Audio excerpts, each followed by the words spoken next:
जय हिंद। आप सभी का स्वागत है आपके अपने इस यूट्यूब चैनल पे। आज हम बात करने वाले हैं लास्ट चैप्टर, यानी कि जो क्लास 9th है ना, उसका जो लास्ट चैप्टर है, चैप्टर नंबर 6, यानी कि जनसंख्या के बारे में हम लोग जो इम्पोर्टेंट सवाल बनेंगे हम उन्हें ज़रूर देखेंगे। तो चलिए शुरू करते हैं। हमारा पहला सवाल है कि विश्व के स्थलीय भूभाग का कितना परसेंट भारत में है।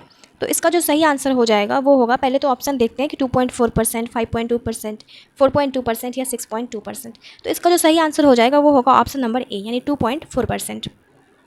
हमारा नेक्स्ट सवाल है कि 2011 की जनगणना, देखिए जो ओल्ड वाली एनसीईआरटी है ना, अगर हम बात करते हैं ओल्ड वाली एनसीईआरटी की, तो उसमें दिया गया है 2001 की जनगणना के अनुसार। सारा डेटा वो 2001 की जनगणना के अनुसार दे रहा है, लेकिन हम यहाँ बात कर रहे हैं 2011 की जनगणना के अनुसार, जो कि न्यू वाली एनसीईआरटी में दिया गया है।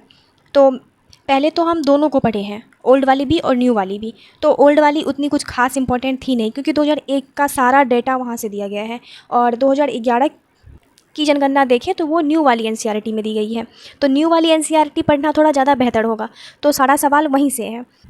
तो इसमें सवाल है कि 2011 की जनगणना के अनुसार यहाँ पे भारतीय नहीं होगा, भारत होगा।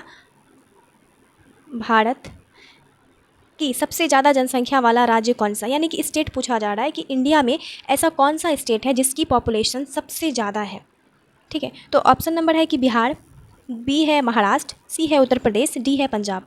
तो इसका सही आंसर हो जाएगा, वो हो जाएगा ऑप्शन नंबर सी, यानी कि यूपी। यूपी जो है ना, ये हमारे पूरे देश में एक ऐसा राज्य है जिसकी जनसंख्या सबसे ज़्यादा है। आपको तो पता ही होगा, जो हमारा नॉर्थ वाला एरिया है, यानी कि जो यूपी बिहार वाला एरिया, ये बहुत ज़्यादा हाईली जनसंख्या वाला स्टेट है। सिर्फ यूपी जो है ना, पूरे इंडिया का 16% पॉपुलेशन जो है इसके पास है। अगर बिहार की बात करते हैं तो सर्वाधिक जनसंख्या घनत्व जो है वो बिहार के पास है। ठीक है, चलिए नेक्स्ट सवाल है कि क्षेत्रफल की दृष्टि से भारत का सबसे बड़ा राज्य कौन सा है। बड़ा राज्य क्षेत्रफल की दृष्टि से, तो ये हो जाएगा ऑप्शन नंबर है ए गुजरात, ए है उत्तर प्रदेश, बी है गुजरात, सी है राजस्थान, डी है महाराष्ट्र। तो इसका सही आंसर हो जाएगा ऑप्शन नंबर सी, राजस्थान। ये वाला एरिया जो है ना, ये सर्वाधिक एरिया वाइज के हिसाब से, ठीक है, पता नहीं ये पेन क्यों नहीं सही से चल रहा है, एरिया वाइज के हिसाब से ये सबसे फर्स्ट रैंक पे आएगा इंडिया में। नेक्स्ट सवाल है कि 2011 की जनगणना के अनुसार भारत, ठीक है, भारत का घनत्व कितना व्यक्ति प्रति वर्ग किलोमीटर है। तो इसका जो सही आंसर हो जाएगा वो हो जाएगा ऑप्शन नंबर ए, 382 व्यक्ति प्रति वर्ग किलोमीटर।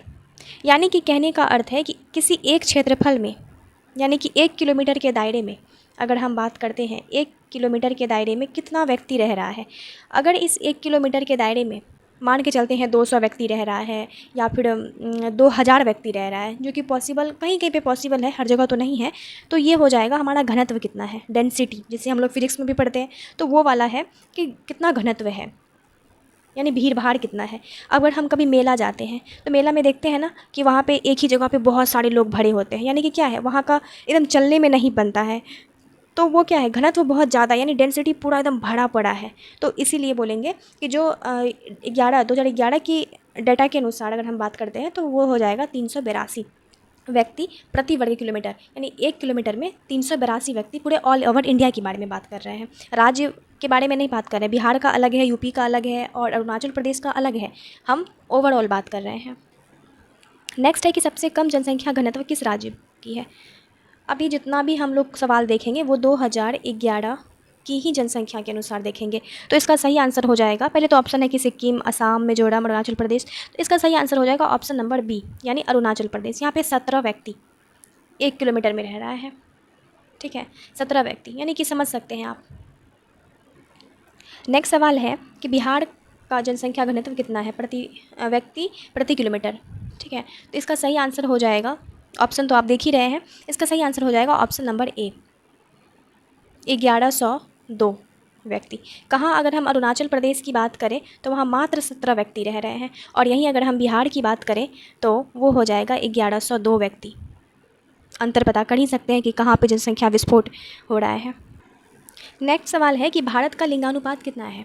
लिंगानुपात बोले तो 1000 पुरुषों पर महिलाओं की संख्या। ठीक है, अगर हम देश के 1000 मेल को यानी पुरुष को अगर हम सामने खड़ा करें और उसमें से हम महिलाओं की स्थिति को देखें तो वो कितना है, यही होता है लिंगानुपात। कितना सेक्स रेशियो कितना है। तो इसका सही आंसर हो जाएगा ऑप्शन नंबर ए 943। 943 2011 की जनगणना के अनुसार है।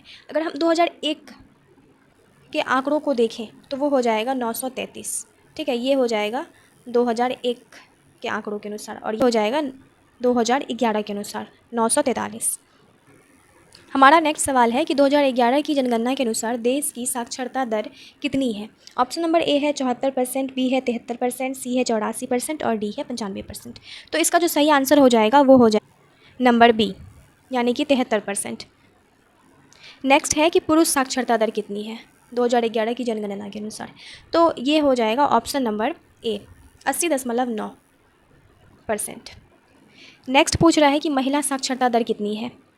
हमने देखा कि पुरुष साक्षरता दर कितनी है, तो वो हो जाएगा 80.99%। ठीक है, और सिर्फ साक्षरता दर पूछा जाए तो वो हो जाएगा 73%। और यहाँ पे पूछा गया है कि महिला साक्षरता दर कितनी है, तो इसका सही आंसर हो जाएगा ऑप्शन नंबर ए, यानी कि 64.6%।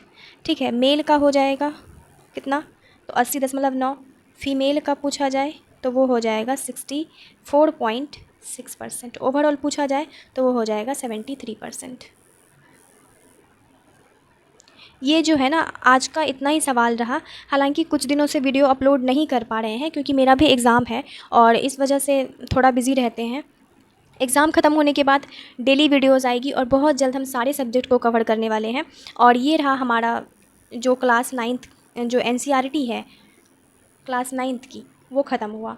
और तो आप लोग बता सकते हैं कि किस क्लास की NCERT अब शुरू की जाए और कौन सी NCERT, यानी कि ओल्ड वाली या न्यू वाली, और सब्जेक्ट भी बता सकते हैं कमेंट में। तो आज के लिए इतना ही रहेगा, मिलेंगे आपसे नेक्स्ट वीडियो में। बहुत बहुत थैंक यू एंड तक देखने के लिए। Thank you so much.